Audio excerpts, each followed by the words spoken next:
Welcome to Cooking with Glenn and Kati. Today I'm going to be making a crustless spinach quiche. Let's get started.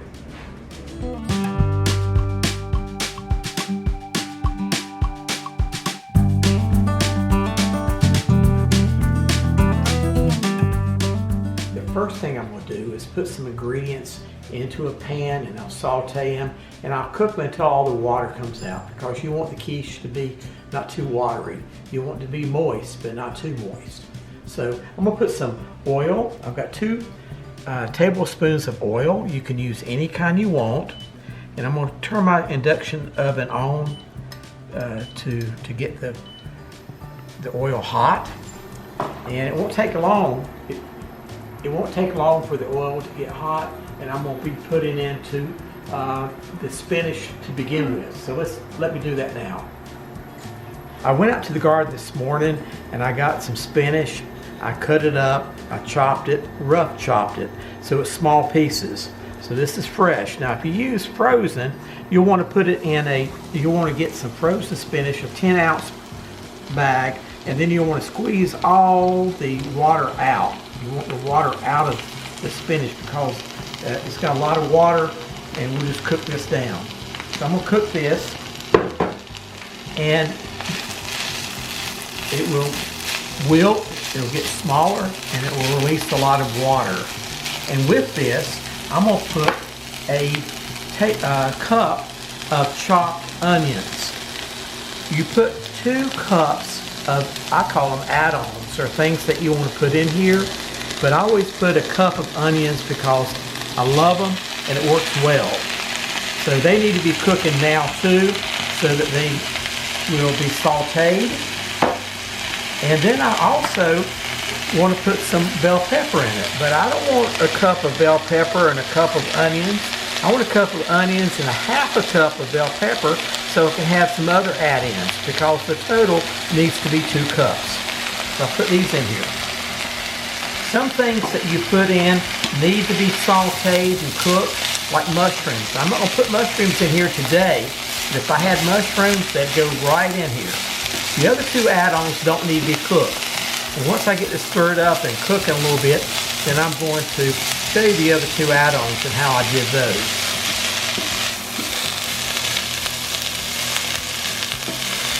Look how it cooks down. But a quart is enough, or 4 cups of spinach is enough for the quiche. Now the other 2 add-ons I'm going to put in, I'll add these at the very end, will be 1/4 cup of bacon bits and 1/4 cups of black olives. So you put things in that you like and your people eating it, your family like.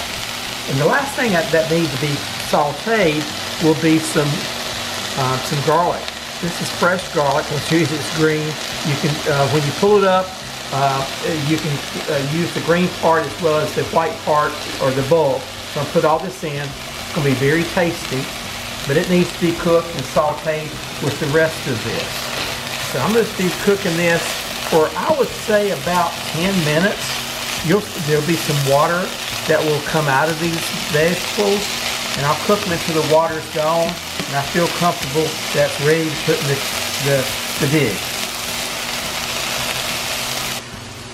While everything is sauteing, I'm going to put the eggs in here and the other ingredients in here that I'll mix up separately. Look at these beautiful eggs. These came out of my daughter's chicken coop, and it's great to have fresh eggs. That's one reason I'm making the quiche right now, is because it's got fresh spinach, I've got fresh garlic, I've got fresh eggs, and so I'm going to use these right now. But when I get eggs, I cook, I don't trust them when I have a lot of eggs I'm putting together. I'm going to be putting 6 in here. I crack them individually, put them in here. Is that a good egg? Yeah, that's a good egg. So I'm going to go ahead and put it in here. So I'll do all 6 of them. Now if one of these is a bad egg, then I haven't lost the whole bunch of them. That's a good egg.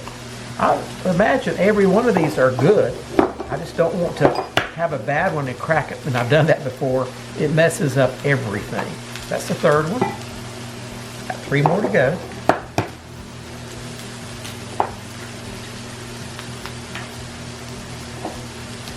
Good.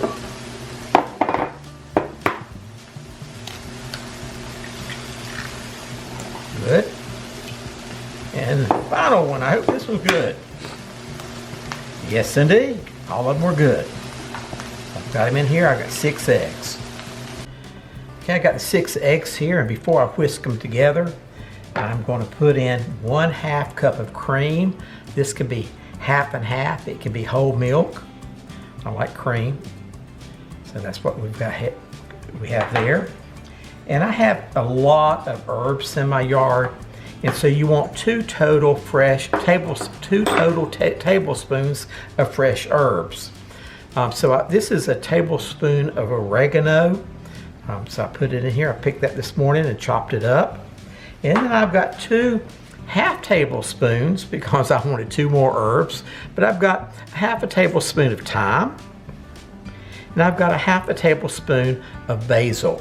So I'm going to put that in here.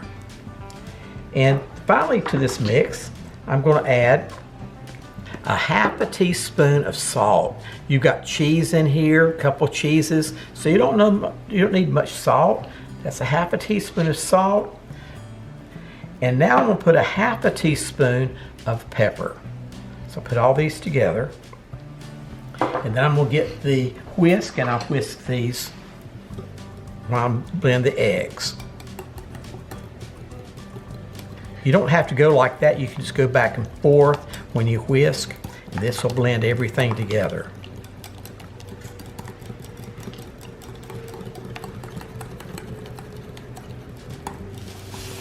Look at this down here. Almost all the water's out of the spinach and the vegetables. So now I'm going to take all these and I'm going to put them in the casserole dish. This is a deep dish pie container. And so it needs to be deep dish. This is going to go on the bottom.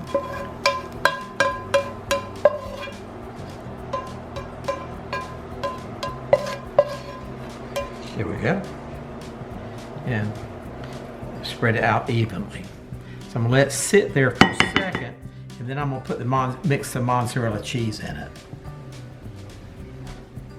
This is a greased pie dish. I put everything in the bottom. It's cooled a little bit, all the stuff I sauteed. And now it's time to put a cup of mozzarella cheese in it. I'll mix all this up in just a minute. And I'm going to go ahead and put the things that did not need to be cooked, the black olives. Put that in here. And then I'll put, that was 1/4 cup, and this is 1/4 cup of bacon bits. You can fry out bacon, or you can get bags already done for you to save some time. I'm just going to mix this together.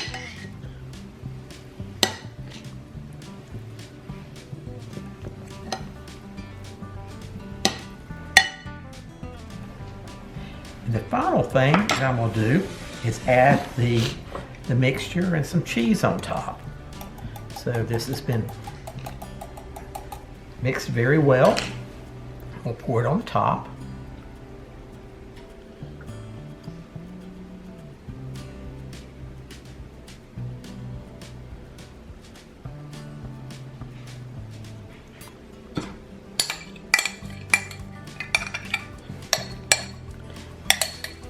And finally, let me pat this down a little bit. The final thing before I put it in the oven, I'll be putting some cheddar cheese on top. This is a cup of cheddar cheese. I'll sprinkle it even on here. And I'm going to put this in a 375-degree oven for about 45 minutes. I'll check it to make sure that it's done. It's got, the top is brown and it's cooked throughout. You'll cook the edges and the bottom, and a little area here in the middle is the last part that will be visibly cooked. So I'm going to spread this out, and it's ready for the oven now. So let's put it in the oven. The oven's already preheated.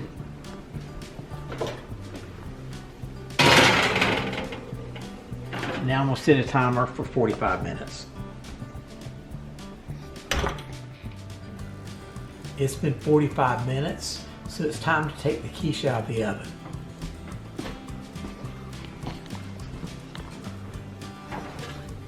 Oh wow, look how pretty that is.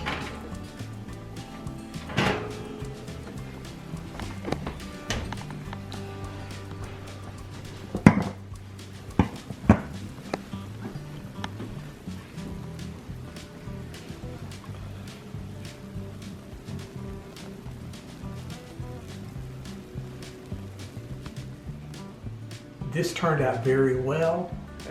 It's holding its shape. It's not too moist. It's not watery at all. And now I'm gonna taste it. Still, look at the steam. It's still very hot. So let me get a little smaller piece here.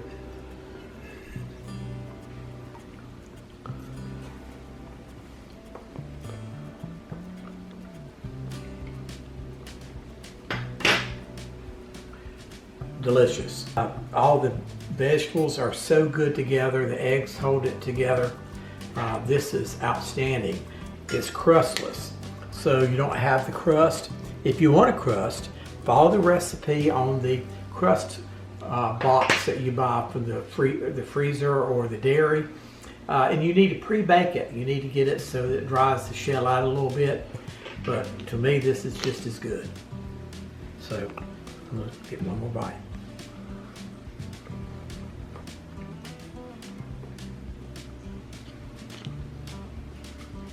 I've got to give it a thumbs up. In fact, 2 thumbs up. You'll love it. Thank you so much for joining us today. If you enjoyed what we cooked today, give us a thumbs up. If you haven't subscribed, please subscribe. And if you haven't clicked on the notifications, click on it, because each time we put a new episode out, you'll get a notification that's out and you can watch the new one. Thanks again for joining us, and I'll see you later. See ya.